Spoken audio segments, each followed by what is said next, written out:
ভিডিওটা মনোযোগ দিয়ে দেখুন। প্রথমে একটি কলম নিব, কলম নেওয়ার পর একটি ব্যাটারি নিব, ব্যাটারির সাথে কলমটি এইভাবে লাগিয়ে নিব। কলমটি লাগিয়ে নেওয়ার পর একটা তার নিব, তারের সাথে উপরে ব্যাটারিটা গ্লুগাম দিয়ে লাগিয়ে দিব। গ্লুগাম দিয়ে লাগিয়ে দেওয়ার পর একটি মোটর নিব, মোটরটি উপরে সেট করে নিব, গ্লুগাম দিয়ে লাগিয়ে দিব। মোটরের সাথে তারটি এইভাবে দেখেন ভিডিওতে এইভাবে দেখানো হচ্ছে, সেট করে নেবেন। ভিডিওটি খুব মনোযোগ দিয়ে দেখতে থাকেন, খুব মজাদার একটি জিনিস তৈরি হচ্ছে। তারপর একটি সুইচ নেবেন, সুইচ নেওয়ার পর সুইচের সাথে তারটি লাগিয়ে নিব। ভিডিওতে যেভাবে দেখানো হচ্ছে সেভাবে লাগিয়ে নেবেন, খুব সুন্দরভাবে লাগিয়ে নেবেন।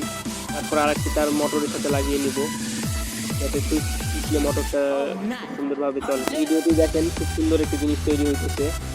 তো ভিডিওটি খুব সুন্দরভাবে দেখতে থাকেন। তারপর আরেকটি আমরা তার নিব, তার নিয়ে এইভাবে সুইচের সাথে লাগিয়ে দিব। লাগিয়ে দেওয়ার পর ওই ব্যাটারির সাথে লাগিয়ে নিব, লাগিয়ে দেওয়ার পর গ্লুগাম দিয়ে লাগিয়ে দিব, যাতে গ্লুগামটা খুব সুন্দরভাবে সেট হয়ে যায়। তারপর একটি ওই কলমের নিচটা নিব, কলমের নিচটা নিয়ে কলমের নিচটা সুন্দরভাবে উপরে তুলে নিব। কলমের নিচটি খোলার পর একটি সুই নিব, সুই নিয়ে সুইটা কলমের নিচের ভিতরে দিয়ে দিব।